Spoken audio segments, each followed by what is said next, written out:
Have you ever noticed something curious when you walk into an old church? Before the Mass even begins, someone lights the candles. Someone prepares the altar. Someone carries the gospel.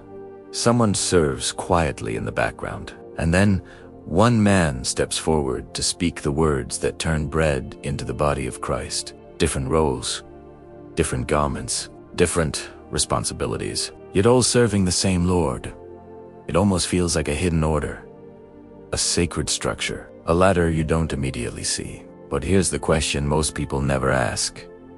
Did Jesus actually design the church this way, or did humans invent hierarchy later? Tonight on Stories of the Saints, we're not just talking theology. We're uncovering the living story behind the church's ranks. How bishops, priests, deacons, and even the smallest ministers formed a sacred chain of service stretching back to the apostles themselves. Not a system of power, but a system of protection. Not control, but care for holy things. Through parables, history, and the quiet witness of the early church, we'll discover why hierarchy isn't about who stands higher. It's about who kneels lower. So settle in, because what looks like structure is actually sacrifice, and what looks like rank is really responsibility. This is Stories of the Saints, where faith has a history, and history tells a story. Let's begin.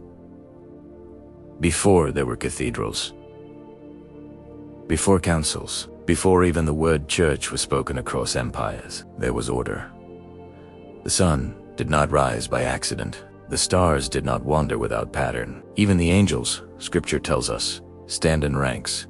Heaven itself is not chaos, it is harmony. So when Christ founded his church on earth, he did not build confusion. He did not leave his followers leaderless. He did not scatter authority like dust in the wind. He formed something deliberate, layered, structured, sacred. What we call today hierarchy. But this word has often been misunderstood. To many, it sounds like control. To others, like power struggles and politics. Yet, originally, it meant something entirely different. It meant care. It meant responsibility. It meant guarding what is holy. And for centuries, Christians saw hierarchy not as oppression, but as a reflection of heaven itself. The word hierarchy did not begin as a cold administrative term. It was born in prayer, theology, and contemplation. As early as the 6th century, the great mystical writer known as Pseudo-Dionysius, the Areopagite, gave this word its lasting meaning. In his works, The Celestial Hierarchy and the Ecclesiastical Hierarchy, he described something profound. The church on earth mirrors the order of heaven. Just as the angels exist in choirs and ranks, each with its place, its mission, its responsibility, so too must the church have an ordered structure. Not because God loves power, but because God loves peace. Think about it. Where there is no order, there is confusion. Where there is no guidance, there is division. Where everyone claims equal authority, truth dissolves into noise. Hierarchy, for Dionysius, was the answer to this chaos. The word itself meant something beautiful. The care and governance of sacred things, what he called sacer principatus. A sacred stewardship. A hierarch, then, was not a tyrant, he was a guardian. Someone entrusted with holy realities, the faith, the sacraments, the souls of people, someone who both obeys God and guides others. In other words, authority was never meant to be it was meant to be service under God. And because responsibility differs, roles must differ. This naturally creates gradation, not inequality of dignity, but different submission. Just as a shepherd guides sheep, a teacher guides students, a father guides children, so do the church required bishops, priests, and ministers, each with their own charge. Dionysius, and later commentators like Maximus and Pachymeres, insisted that this structure was not accidental. It was necessary. Even among the angels, there are higher and lower choirs. O much more, they argued. Mas fallen, humanity, weak, divided, prone to error, need clear spiritual leadership. Without it, the church would fracture endlessly, but with it, there could be Harmony instead of rivalry, unity instead of factions, peace instead of confusion. Hierarchy became the framework that protected the church's mission to guide souls to eternal salvation. And this is key. Hierarchy was never about prestige. It wasn't about climbing ladders. It wasn't about titles. It existed for one reason only: to lead humanity to God. Every rank, every office, every level had a single purpose: to serve the salvation of others. The higher one stood, the heavier the responsibility. The greater the authority, the deeper the accountability before God. In this sense, a hierarchy was not a pyramid of privilege. It was a ladder of sacrifice. The higher you climbed, the more you carried. And when lived rightly, this sacred order created something beautiful. A church where each member knew their place, where obedience was not humiliation but trust, where leadership meant laying down one life. An echo of Christ himself, who, though Lord of all, knelt to wash feet. Imagine a great city at night. At the center stands a hospital filled with light. Doctors operate, nurses serve, administrators coordinate, guards protect. Now imagine if everyone decided to do everything.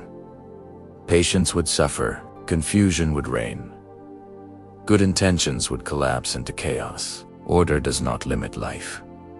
Order saves it. This is the lens through which the church understands hierarchy. From the very beginning, Christ did not leave behind a single kind of authority.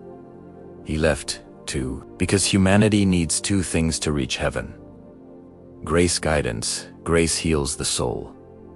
Guidance directs the will. And so the church possesses two hierarchies, not competing, but cooperating. The hierarchy of order, the hierarchy of jurisdiction miss this distinction, and the church makes no sense.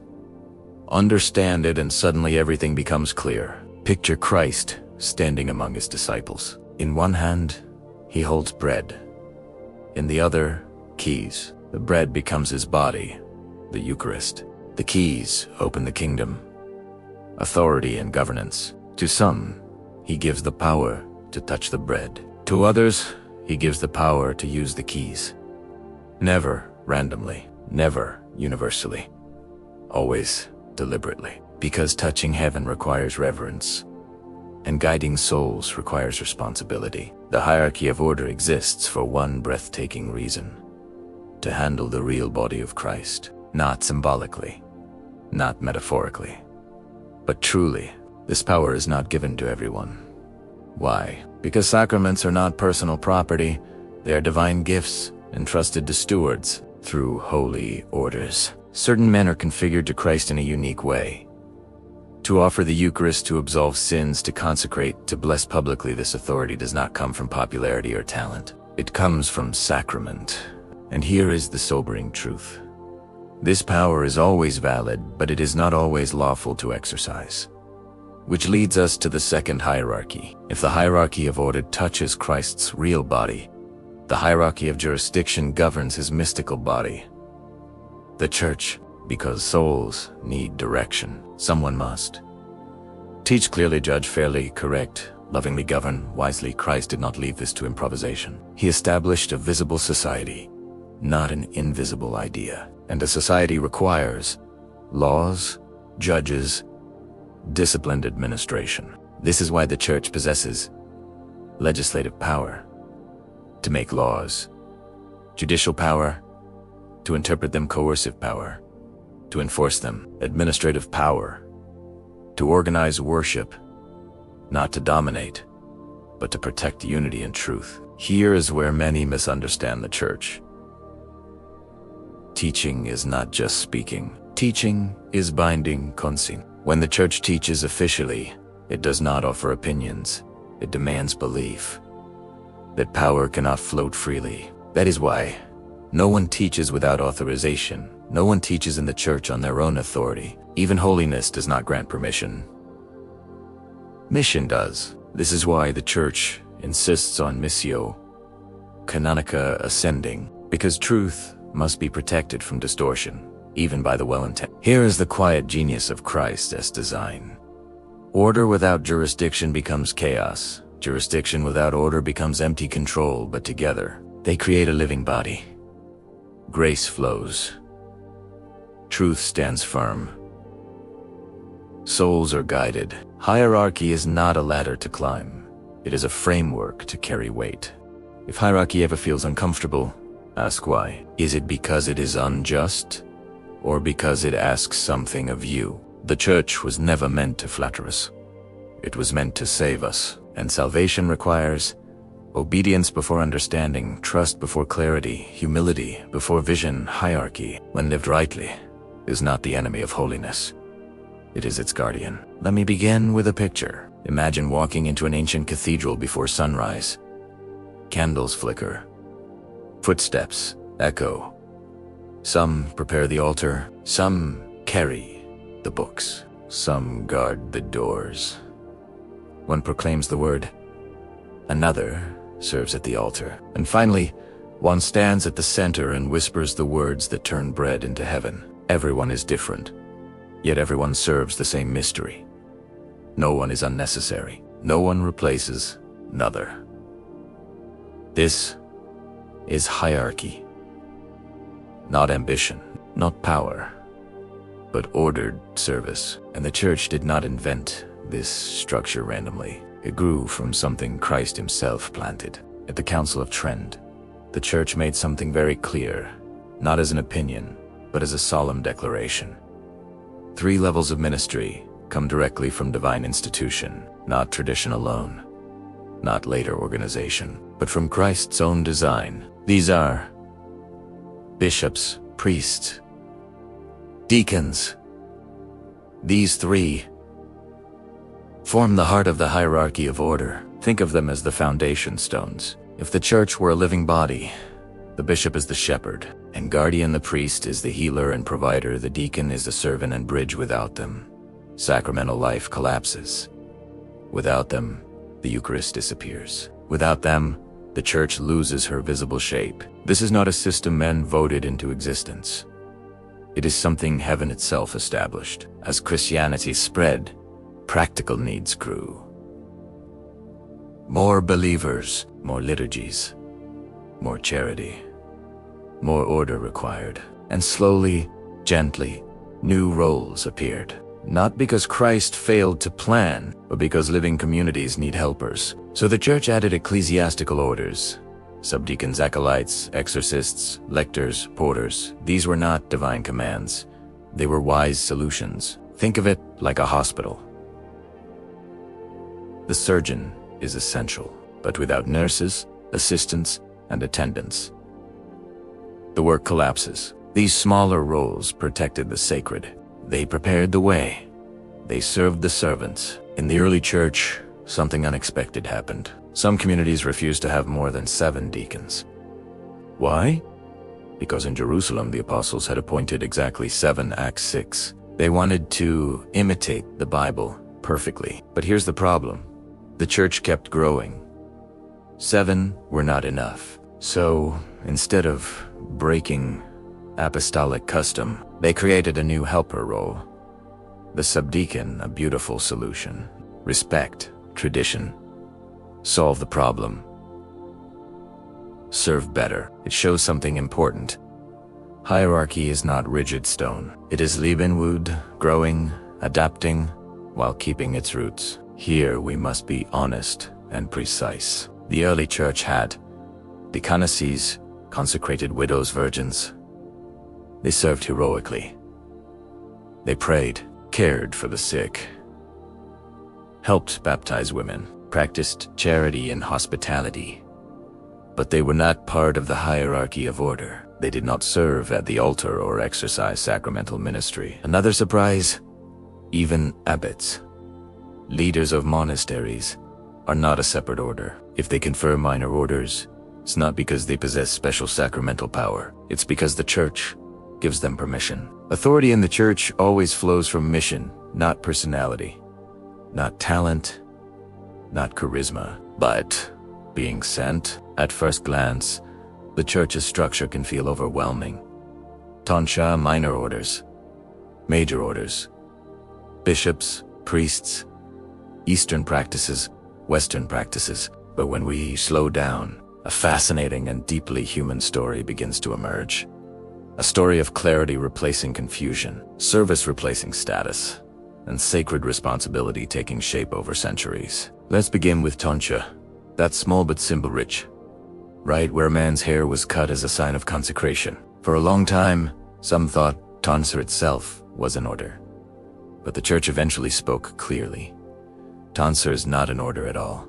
It grants no spiritual power, no potesta zoganes. Instead, it marks a transition. A layman becomes an ecclesiastic, stepping onto the path towards sacred service. Think of it as the doorway, not the room itself. Necessary, meaningful, but not the source of sacramental authority. Then comes one of the great medieval debates. Is a bishop truly a different order from a priest, or just a more complete version of one? Scholastic theologians once argued that episcopacy was merely the perfection of priesthood. After all, when it comes to offering the holy sacrifice of the Mass, a bishop has no greater power than a priest. The Eucharist is the same, whether celebrated by either. But here's where the deeper truth reveals itself. A priest cannot make a priest. Only a bishop can. That single fact changes everything. The power to ordain reveals a higher degree of sacramental authority, and authority implies order. The Church eventually affirmed this clearly. The episcopate is a distinct and superior order, not merely an enhancement of priesthood. Even the Council of Trent explicitly declared that bishops possess a power of order above priests, despite later editors titling one of its sections on the 7 orders. An objection often arises. If episcopacy is a distinct order, why must someone be ordained a priest first? Today, that's the normal discipline. But history tells a different story. In earlier centuries, especially in the election of popes, this sequence was not always observed. Discipline developed, but the reality of episcopal authority remained constant. The story becomes even more intriguing when we turn east. In the Byzantine Catholic Church, the structure looks simpler at first glance. It formally recognizes only 2 minor orders, lector and subdeacon. Yet even at nothing is lost. When someone is ordained a subdeacon, the functions of acolyte and porter are already implied. Tonsure itself is given at the moment of lectorship. The East preserves the essence while expressing it differently. One absence stands out: the order of exorcist. Why? Because the Greek Church has always seen exorcism not as a power conferred by ordination, but as a charism, a gift freely given by God. Recognizing the legitimacy of this ancient discipline, Pope Benedict XIV formally approved it, affirming that diversity in practice does not mean division in faith. And what about all the other roles we encounter in early Christian history? Singers who led worship, caretakers of the sick, gravediggers who buried the dead, defenders, notaries, archivists, interpreters. These people were essential. Their service was real. Their work was holy. But they were not orders. They were functions, entrusted roles, often held by clerics or lay people without sacramental ordination. The Church distinguished carefully between service and sacrament. And here's a quiet lesson behind all of this. Not everything sacred is in order. Not every role carries authority, but every role carries responsibility. Hierarchy, when understood properly, isn't about climbing upward. It's about being entrusted downward. The higher the order, the heavier the burden. The closer one stands to the altar, the more one must disappear behind Christ. So when we look at the Church's structure, East and West, ancient and modern, we're not seeing confusion, we're seeing discernment. We rewatch in the Church learn how best to guard holy things while allowing God as gifts to flow freely through human hands. And perhaps the question this leaves us with is not, why does the Church have so many levels? But rather, if God entrusts different gifts to different people, how faithfully am I serving the place He has given me? Because in the end, hierarchy is not about rank. It's about readiness to serve. To understand the hierarchy of jurisdiction, we need to shift our gaze from who administers the sacraments to who governs, teaches, and binds the Church together. This is where authority, unity, and responsibility converge, and where some of the most intense debates in Christian history have taken place. At the foundation of this structure stand 2 realities of divine origin: the episcopate, and the papacy. Everything else in the hierarchy of jurisdiction, archbishops, patriarchs, metropolitans, vicars, parish structures, flows from ecclesiastical law, not directly from Christ's own institution. Let's start at the center. According to the Vatican Council, the Bishop of Rome, as the successor of St. Peter, was established by Christ himself as the visible head of the entire church militant. This is not a symbolic role, nor merely a position of honor. It is a real primacy of jurisdiction. The Pope possesses supreme authority over the universal church in matters of faith, morals, discipline, and governance. And this authority is not distant or abstract. It is ordinary and immediate, meaning it applies directly to every church, every pastor, and every faithful person, both collectively and individually. In simple terms, there is no corner of the church where papal jurisdiction does not reach. This brings us to a striking conclusion.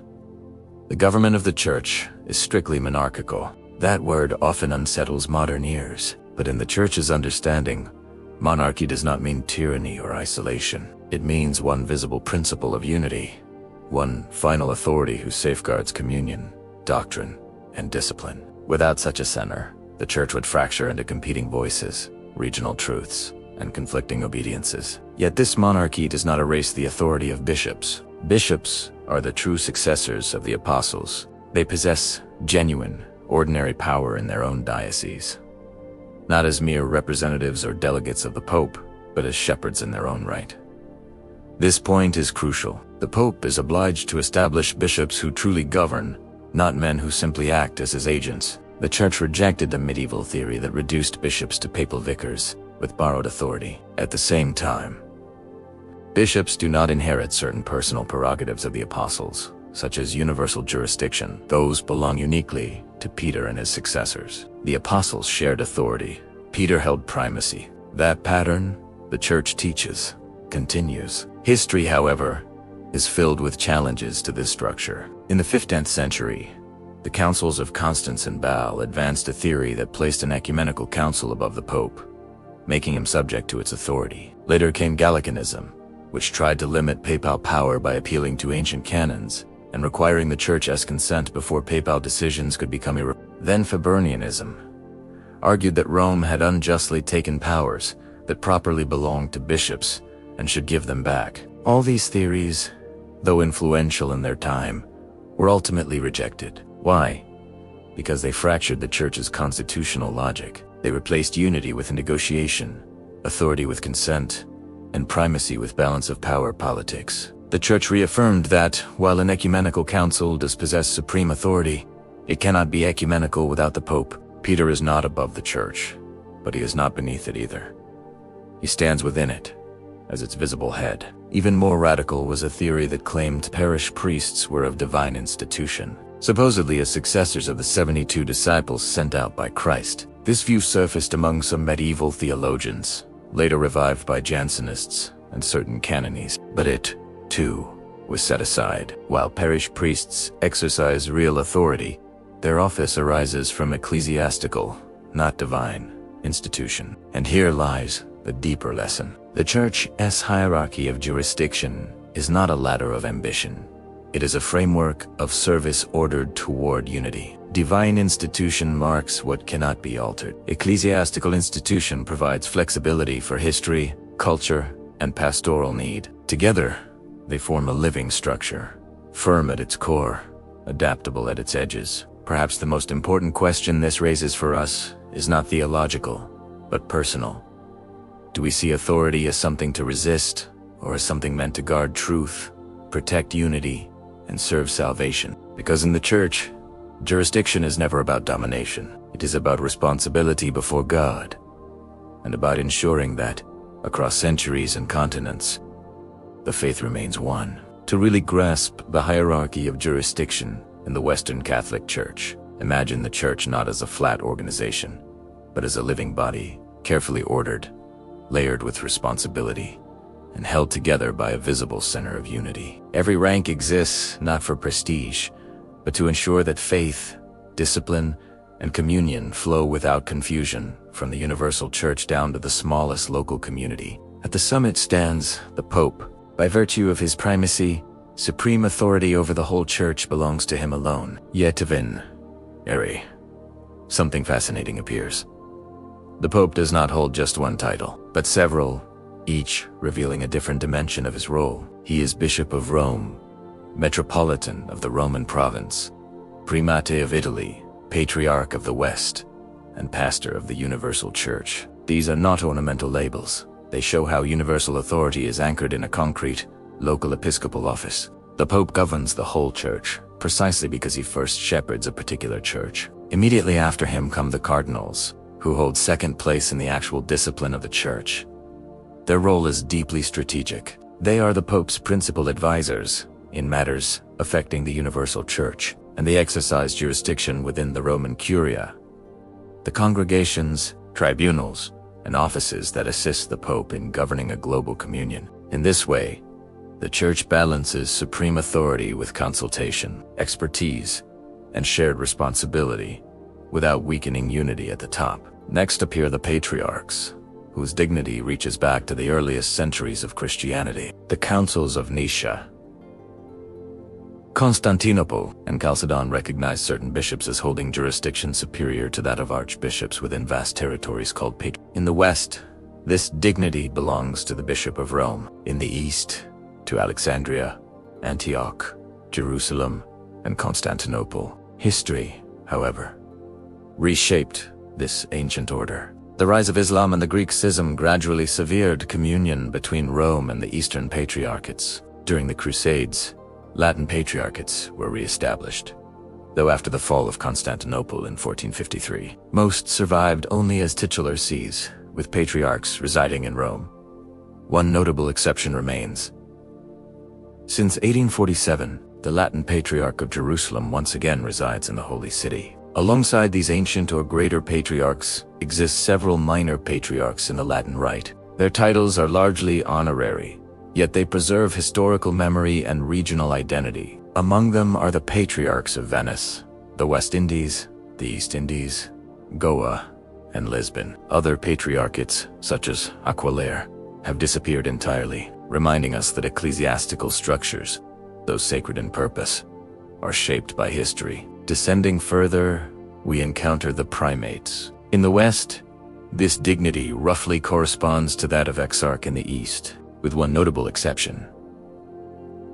The primate of Gran in Hungary. Primates today enjoy mostly a precedence of honor, not governing authority over other bishops. Yet their titles still echo an earlier age when regional leadership was more pronounced. See such as Toledo, Armagh, Salzburg, Rouen, Mechlin, and Carthage stand as witnesses to the church's long and complex geography. Below them stand the metropolitans, also called archbishops, since the 6th century. Here authority becomes concrete again. Metropolitans possess real rights over the bishops within their ecclesiastical province, and over the province itself. Metropolitans are responsible for summoning provincial synods, legislating for the common good of their province, and ensuring unity of discipline. It is a role that blends leadership with accountability. Then come the bishops, the backbone of the church's visible structure. By divine right, they govern the diocese entrusted to them, though the Holy See may regulate or limit the exercise of that authority for the good of the church as a whole. Some bishops are exempt,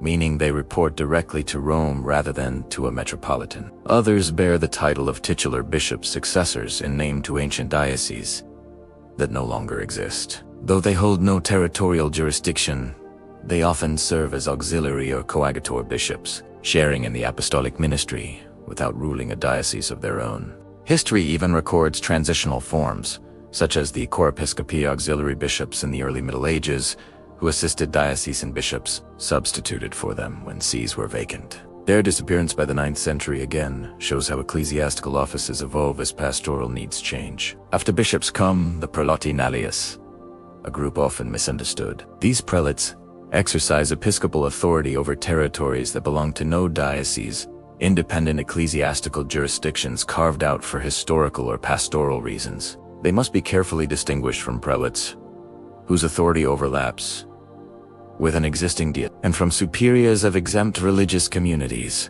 whose authority extends only to their members, not to territory. What emerges from this layered structure is not bureaucratic excess, but ordered communion. Each rank serves a purpose.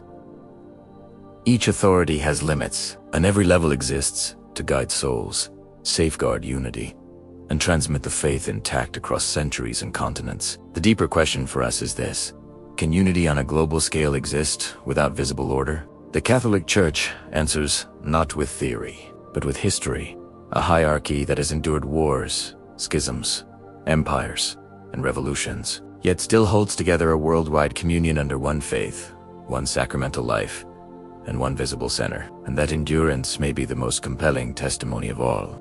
In the earliest centuries, the bishop's closest ally was the archdeacon, originally the chief deacon of the cathedral. Think of him as the bishop's right hand. If the bishop was the shepherd, the archdeacon was the one walking the fields, checking the fences, making sure nothing fell apart.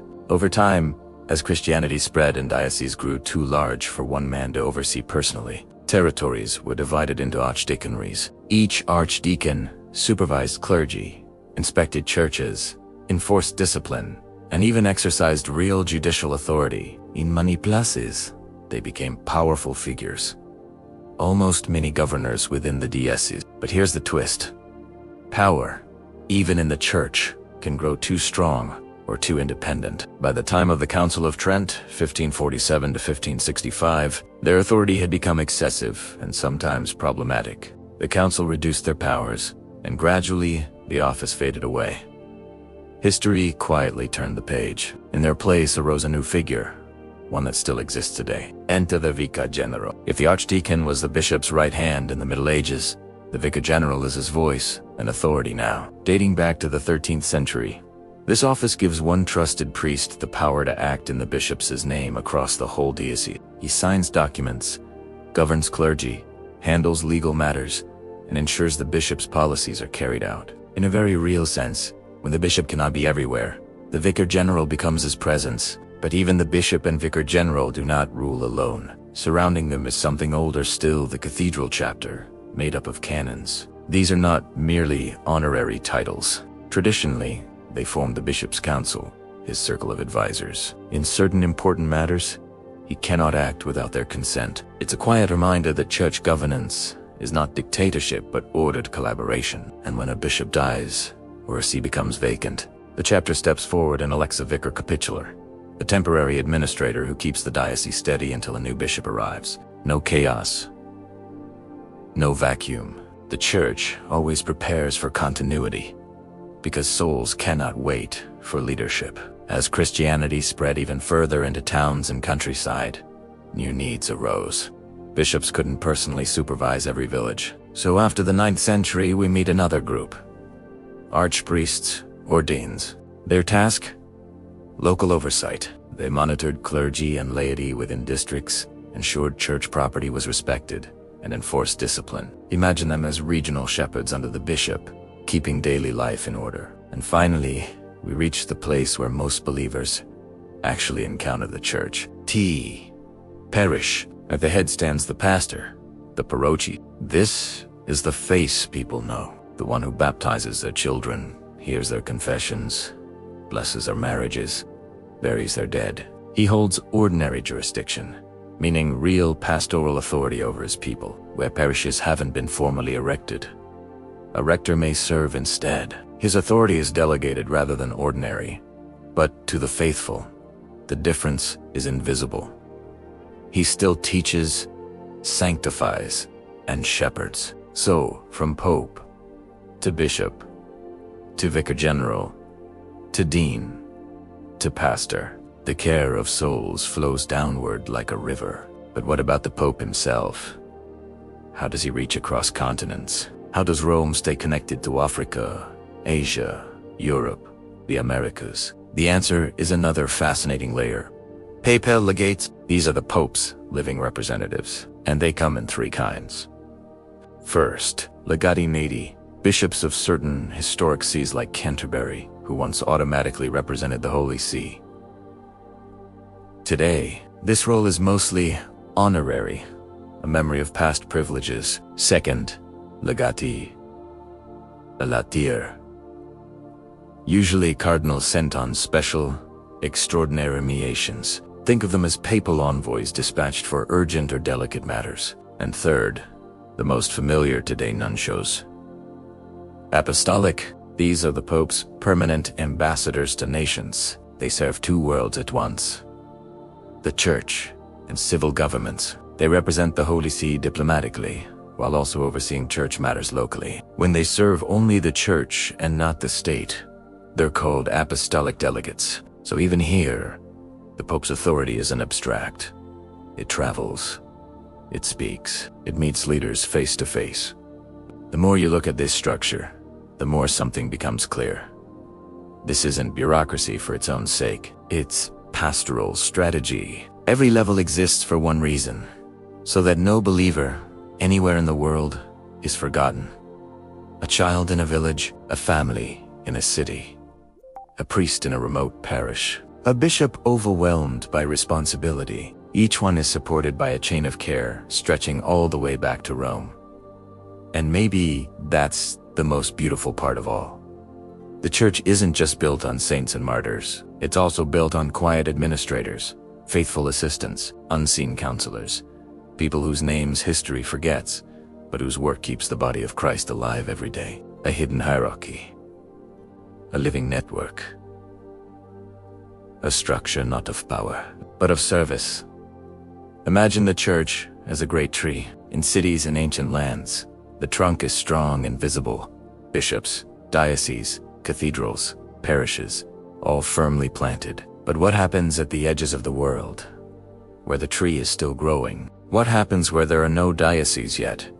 No cathedral, number established hierarchy, only a handful of missionaries, and a small, fragile flock of new believers do as Rome wait. Does the Church say, "Come back when you're organized"? No. This is where one of the most beautiful and least known parts of the Church's structure appears.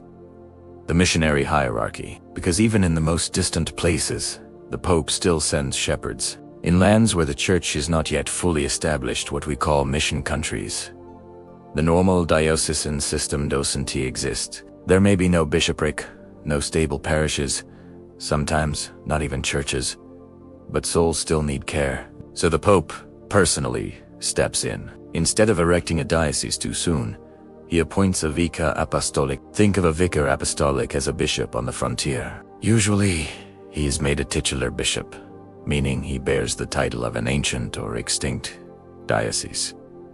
But his authority is very real.